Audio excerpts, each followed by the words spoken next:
Good morning. Good morning, everyone. Good morning.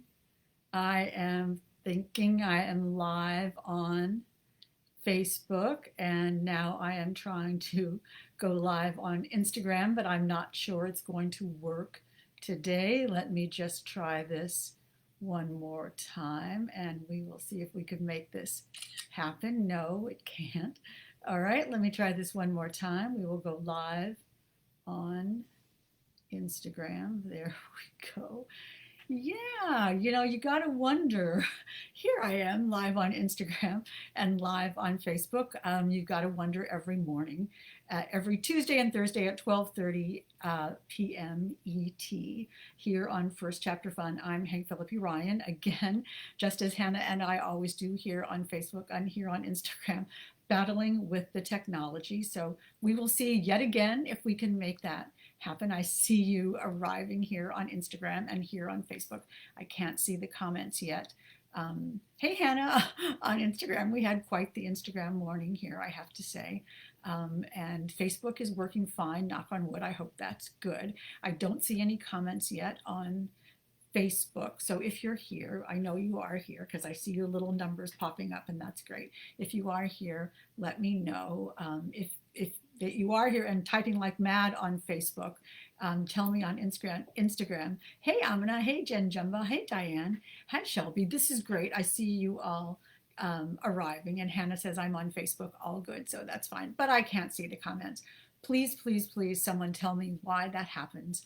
Why sometimes the comments show up and why the comments sometimes don't show up. Jen is saying, hi, cover girl, on my Facebook page. It's really nice. And I guess it's really apropos of today because we are reading from Amina Akhtar's Fashion Victim, that my husband and I were cover people on the cover of a magazine here in Boston. And I put the picture on Facebook. And it's a good photo. It's in our backyard. And it's nice, it's really sweet to see Jonathan in our backyard and COVID hair and all that kind of stuff. So go to my Facebook page, Hank Philippi Ryan author, and you'll see this wonderful photo by Diane Brophy, who I didn't know before, but the magazine sent her. And I'm always iffy about pictures. Are you? And so anyway, it turned out just fine. Anyway, if you are here for the first time, welcome, welcome, welcome. We're so happy to see you here on Facebook and here on Instagram for First Chapter Fun, where every Tuesday and Thursday at 12:30 p.m., the fabulous Hannah Mary McKinnon and I, the Canadian bestseller, million-week bestseller, and I, USA Today bestseller, read you the first chapter out loud of a fabulous book. And today we have Amina Akhtar's hashtag Fashion Victim, which is so hilarious and so dark and so wonderful. I cannot wait to read it for you. It is quite a ride and quite a trip, I have to say. So I'm eager to read that to you. So far, so good with the technology. But as always, if we crash here on Instagram or crash here on Facebook, that's okay. It's us. It's not you. I'll come back and I will read the first chapter again because trust me, you do not want to miss this one. It is awesomely, hilariously, darkly funny. Amina Akhtar's Fashion Victim, hashtag Fashion Victim. See, it's so cool and so chic and so fashiony that it already comes with a built-in hashtag. How cool is that? It is sort of interesting to think about fashion in the pandemic, isn't it? That I looked in my closet and I thought, skirts. Why do I have skirts? I mean, there's no way I'm going to wear a skirt. You have no idea what I have on underneath this desk, right? And flip-flops and whatever else.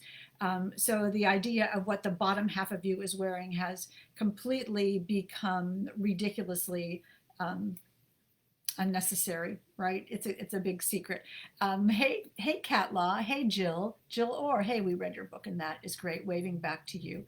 I can't see the comments on Facebook, you all. It is completely insane and I don't know why.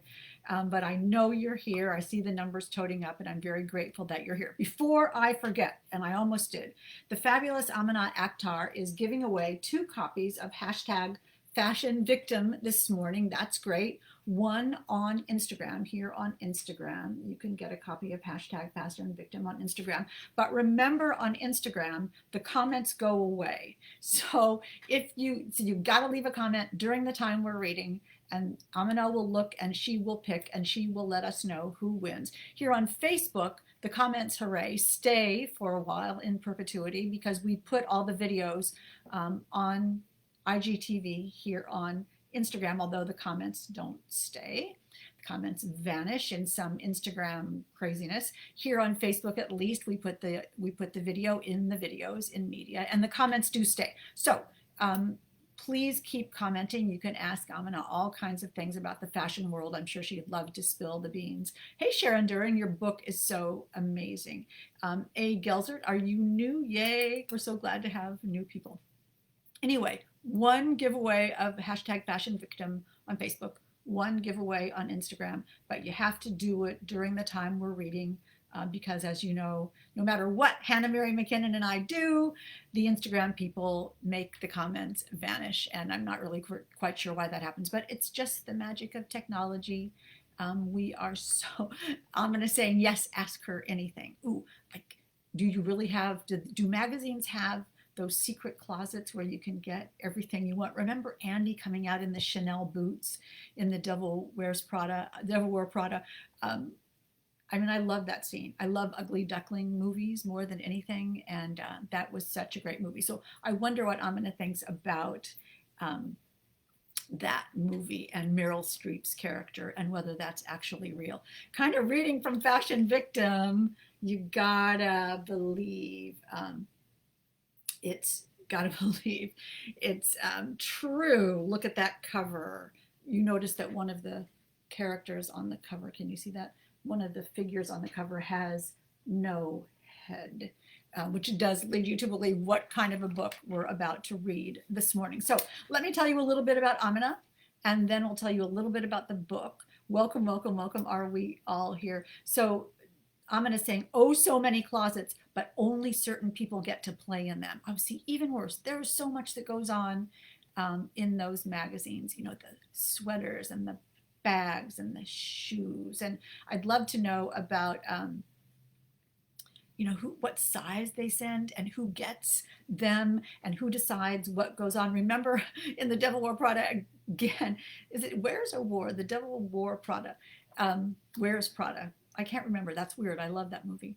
How what's his name comes out and says, it's not blue, it's turquoise, and we're going to make you love turquoise.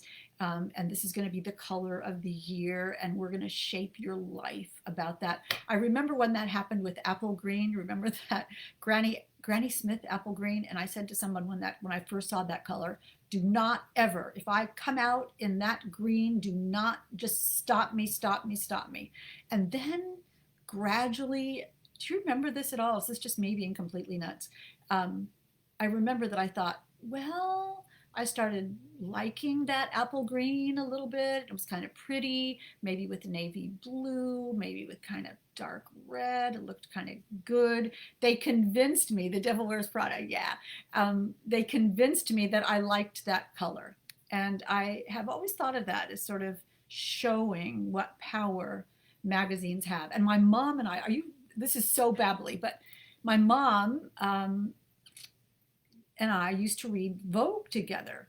And I would say, who would wear that? Who would wear that? And my mom would say, you're not supposed to wear that.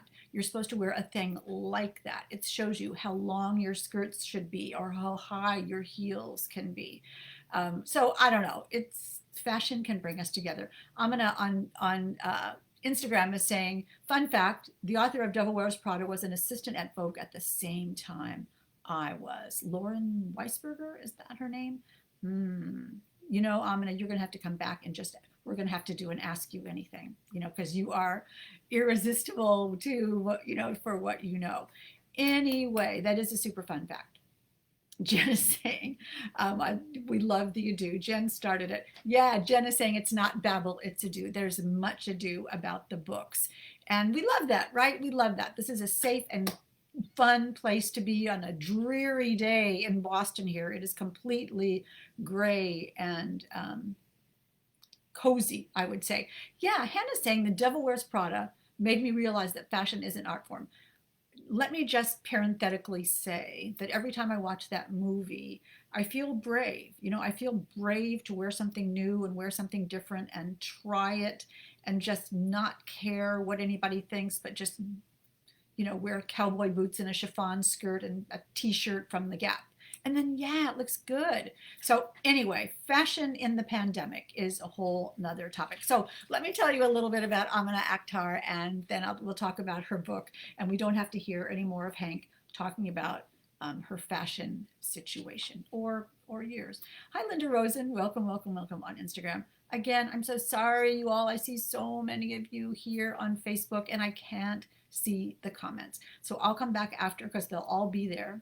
And we will look at them, and Amina will look at them, and Hannah will look at them, and we'll all chat. We'll make this last longer, okay? Just what you want for it to last longer. Okay, so here's a little bit about Amina Akhtar. And remember, there's a giveaway, so don't forget about that. Don't forget to comment on Instagram and on Facebook to be entered in the giveaway. Okay, Amina Akhtar, right? Amina Akhtar is a former fashion editor and writer.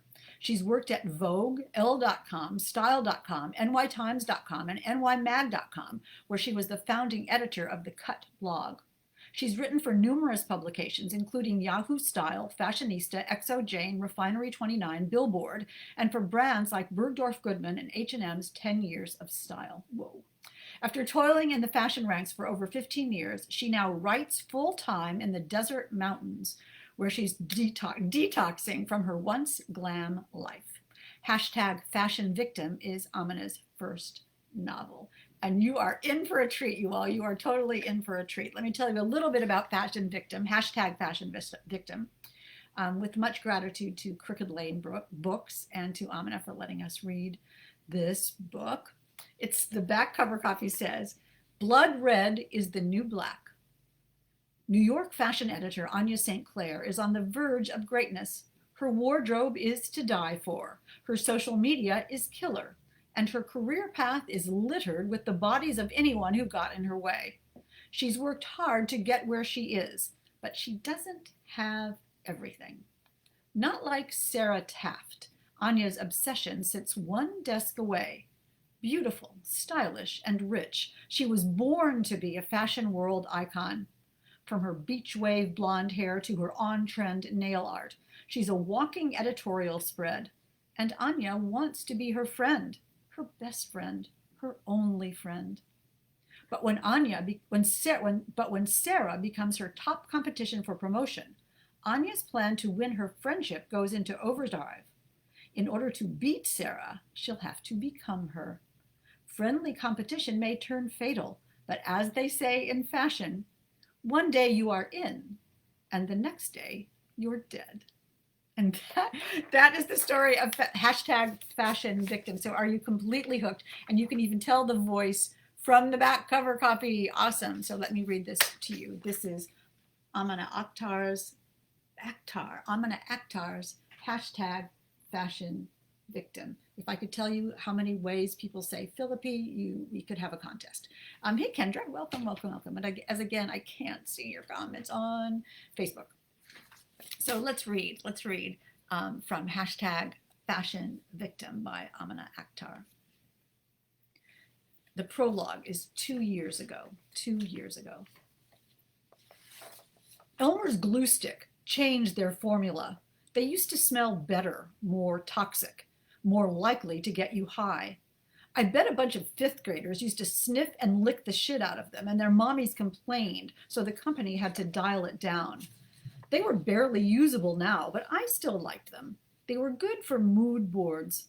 Some people like to use pins for mood boards, but where was the dedication in that? The commitment. If you want to have a fucking mood, own it. Put some elbow grease into it. I carefully cut along the photo, making sure to get her hair in. Her perfect fucking hair. I wanted hair like that. Long, cascading, blonde. My hair wasn't like that. It was just below my shoulders and dark brown. Too thick, too wavy. She had extensions in this shot. I know because I sneaked into the same parties as her just to catch a glimpse. Her eye makeup sparkled. Her lips were ultra glossy. She wore Gucci boots and super tight jeggings and carried a comically large bag by Celine. She wore her hair at different lengths during the week, courtesy of extensions. Later, I copied that look to a T. It was amazing what those bags could carry. My mood board was filled with shots of Sarah out partying, going to fashion shows, beaming at the camera. She was an associate editor at La Vie, and she was perfect. Her family was rich, she was gorgeous, and her closet would make you cry. She was the opposite of me. I didn't have photo spreads in magazines. I didn't have summer houses and beach cottages. I had barred windows as a kid and a paper cup full of pills. Now I had a small apartment, but it wasn't as nice as Sarah's. There were photos online. I wanted to hang out with her, wear her perfume, do nails with her. I wanted to have an old-fashioned slumber party at her giant apartment in Tribeca. I wanted to go out to bars with her and let guys buy us drinks. I wanted her to text me nonsensical abbreviations and emojis and take selfies with me and make fun of everyone else. I wanted to work with her, and I would. I had a meeting with La Vie's HR department next week. I'd stared at photos of Sarah for years. We practically grew up together, Sarah at her fancy socialite galas, me at my sad rooms at school. We were connected, thanks to all her photos, which appeared in every society and Manhattan mag you could find. I wanted to be Sarah's one and only true friend. I wanted to be loved by her so much I could taste it. I hated myself for it, just a bit. I was aspiring. I picked up a glitter pen and wrote Sarah Taft at the top of my board. We were going to be BFFs. That meant forever. Okay, you ready for chapter 1? 3 blonde PR girls with iPads stood behind a velvet rope, slowly checking people in. I waited for one to glance up. Hi, I'm here. Name? Anya? Oh, hold on, Lauren, we totes need a selfie. We're twinsies. She called to a younger, even blonder girl, also wearing a headset. I sighed. The girls converged for a group shot, ignoring the line of impatient partygoers. I cleared my throat. 1 second, babe, one of them called to me, holding up a finger. I wanted to bite that finger off. Finally, after 10 or so flashes, the girls turned back. I forced a smile. Sorry, had to post to Insta. Okay, what's your name again? I ground out each letter. She popped her gum while typing it into her iPad. I could hear Celia Avery's voice in my head. A La Vie woman doesn't wait in line. Shit, if she caught me standing around like a fucking plebeian, she'd fire my ass. Blondie was still typing. I rolled my eyes. Do you need me to spell it again? No, which outlet are you with? La Vie, I said through gritted teeth. Her eyes widened. I should have stabbed the dumb PR girl through her stupid little eyes right then. Shish kebabbed her for the line to nibble on while they waited. I don't see your name on the list. It's like not on here. Everything she said was like a question. I could have told her my name was Beyonce and she wouldn't have known the difference. The grumblings behind me were getting louder. Check again. I started to hear a buzzing sound. It was like a drill going off in the background. I wondered if there was construction inside, an installation piece maybe. Do you hear that? I asked. Check-in girl looked up from her iPad and stared at me blankly. Hear what? The music? She popped her gum. Never mind. She started typing again. Oh, there you are. Your name was right in front of me. Ha! I'm like blind. I'm Lauren, by the way. We emailed earlier. She beamed. I wanted to pat her on the head, but she was wearing 3 wool scarves despite the heat, and beads of sweat were starting to roll down her face. Hey, great to finally meet. Grab me inside and let's have a drink. I winced as I heard myself say the words. God, I hated myself sometimes. I knew that later, when she offered to do lunch, I'd take her up on it, because that was my job, and I was soulless. For sure. Fucking idiot. This was my life. This was my second event of the evening. The first one had been for a Fitbit accessory. This party was for a new scarf, which explained Lauren's sweat fest. Not a world-saving scarf, or a child hunger-ending scarf, or even an animal-friendly organic alpaca scarf. They wait for the animals to drop dead before culling their wool. How thoughtful. No, just a plain gray scarf. The PR girls were all draped in them. Lauren was really wearing 3. It was July in New York and 89 degrees outside. It was also time for a drink. I don't get drunk. Losing control is tacky. You know what happens when you lose control? You get sloppy. But if I didn't drink, I'd have to use my phone incessantly, or worse, talk to people. Sarah always drank like a fish at these things, but she didn't care about the impression she made. Why should she? She was untouchable. Anya, there you are! Another Lauren stood in front of me. I had lost track of who was who anymore, but PR girls always seemed to be named Lauren. They all looked alike. They wore David Yurman jewelry. Their highlights were chunky, and their manis were French. Lauren's hailed from Long Island, obviously. Lauren! I hated myself for my fake enthusiasm. You remember me! I didn't. OMG, how much did you love that event last week for the light-up mirrors? Don't you love using those? Yeah, I use mine all the time. Is this your event too? Yes, the scarf is amazing, right? You can wear it 5 different ways. Who knew you could do all that with just a scarf? It's changed my life, and you can never have enough scarves, she added, scanning the room for someone else to talk to. Oh, there's Annie. Go get a drink. Try on a scarf. 20 minutes later, I was weighed down with knits. Every time a Lauren came by, they managed to drape another scarf on me. Smiling, I downed my 3rd glass of champagne. At least the booze was top shelf for once. The idea of taking in empty calories nearly sent me into a panic until I rationalized how much I was sweating out. It seemed like an even trade. OMG, we have to Instagram you. You look so great. Lauren again, the first one, or the second. No, wait, definitely the first. Her shirt was pink. Oh, I'd rather not. Don't be silly, smile. You look so chic.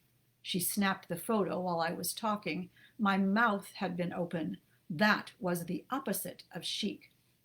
Can I see the photo? I think my eyes were shut. No, you look great. I'm posting it. I'll tag you. She walked away before I could grab her. I could have made a scene and pulled her by her pretty hair, but I didn't want to create a ruckus. Imagine the social media shitfest that would ensue. Instead, I checked my Instagram. There it was, one eye closed, lip semi-snarling. How many chins did I have? Worst of all, she hadn't used a filter. I looked like something that had washed up on the beaches of Montauk. Tomorrow I'd be ridiculed in our editorial meeting, lectured about putting my best foot forward, because a Levy woman must always present herself in the best light, as if Celia and Sarah didn't have bad angles. They didn't. Those perfect bitches. Determined to make my night better, I walked up to another Lauren and tapped her on the shoulder. Hi. Hey, she flashed a toothsome smile. Veneers, all of them. I guess she could handle a lot of pain. Where's the VIP room? I'm sorry? Listen, Lauren, Levy doesn't put up with this kind of bullshit, okay? Anya, there you are. I turned to see the pink shirt Lauren beaming at me. Everything okay? No, it's not okay. This intern of yours won't tell me where the VIP room is. Okay, calm down. There's no VIP room. Not at tonight's event, sweetie. They always called you by lovey nicknames like they cared. Sweetie, honey, Lauren bots were the absolute worst. Let's get you a drink, though, okay, hon? I allowed her to lead me to the bar. I hated this party. I hated this PR girl. She was treating me like a child. Sarah would never be treated like this. Why don't you have a drink? And then I'll get you a gift bag, okay, sweetie? I heard her say. I nodded stiffly and closed my eyes, trying to block out the barrage of sounds. I opened my eyes and watched Lauren. At this point, I wasn't sure if it was the first one or the second one, but really it didn't matter. The bot models were interchangeable.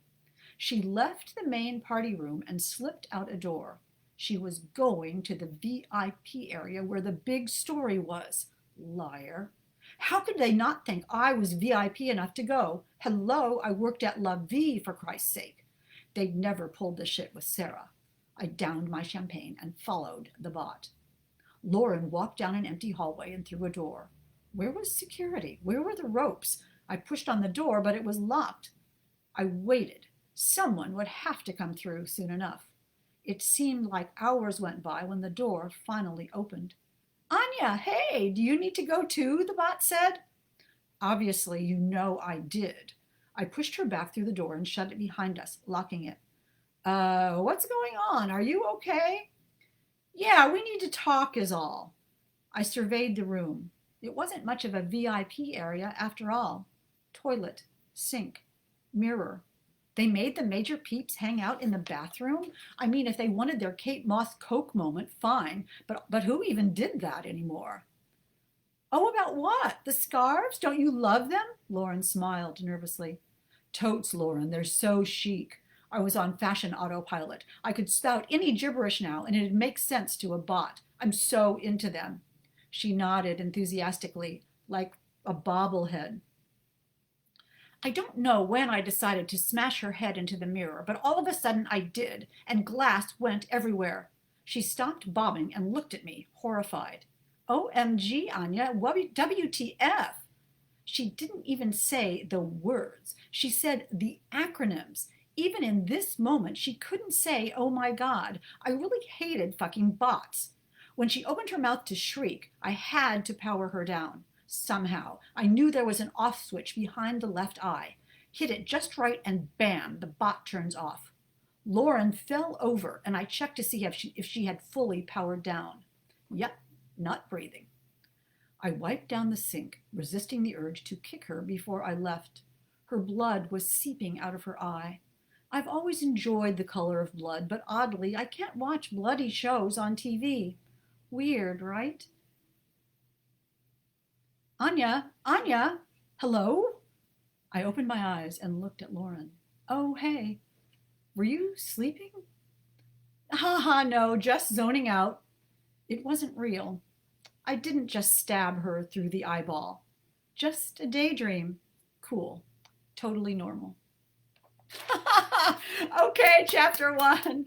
Most of chapter 1. Honestly, the voice is so amazing and so, I gotta believe it's realistic. Patricia Sands is saying, LOL, hilarious. Jen is saying, I'm loving this, and the snark. The snark is built-in snark, and you know people like that, and you've heard people like that, and hilarious to read. Laugh out loud, darkly crazy fun. And we've all known that feeling of, I hate this person so much, I wish I could stab her in the eye, but we would not do it. And so, Amina really digs into the many levels of nuts that the fashion world has got to be.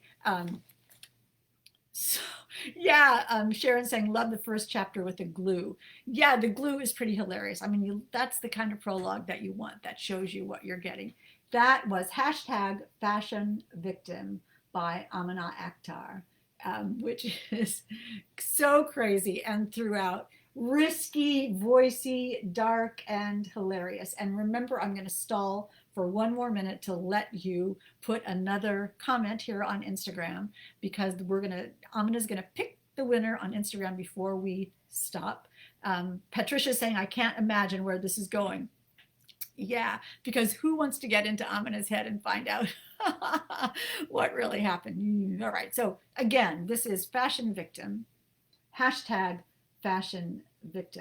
A fun, fast-paced, crazy, dark look into a world that most of us will never enter. So thank you again for letting us read that. Thank you all for coming. Now, we love that you come to First Chapter Fun. This was episode 103. So Hannah and I are heading in to our second century on First Chapter Fun. So that's pretty fun. which is the point, right? Which is the point. And don't we find good new books for you? Don't we find good new authors for you? It's just such a joy to do this, and we're so glad that you're here. On Tuesday, a wonderful mystery called Skin Deep by Sung Jae Woo. Skin Deep by Sung Jae Woo. It's hard to show it on Instagram and Facebook at the same time. It's a gorgeous cover. Oh, come on, Facebook. All right. It's a gorgeous cover. And really, I've been sneaking reading this book, and it's really differently great. Talk about voicey. This must be sort of voicey week on First Chapter Fun, because we're getting some new voices and some new ways of, I mean, it just comes out feeling like the characters are real people. So again, Tuesday, we will read to you from Skin Deep by Sung Jae Woo. I promise you, you will love it. Thank you again, all of you, for being here this afternoon. I hope you are safe. I hope you are well. I hope that you are managing through the pandemic. We are managing through it as well with you, and we hope you're managing through it with us. So let me say it now. Thanks to Amina Akhtar for letting us read #FashionVictim. That'll brighten up our morning, and we will see you on Tuesday. Until then, stay safe, stay kind, and we love you so much.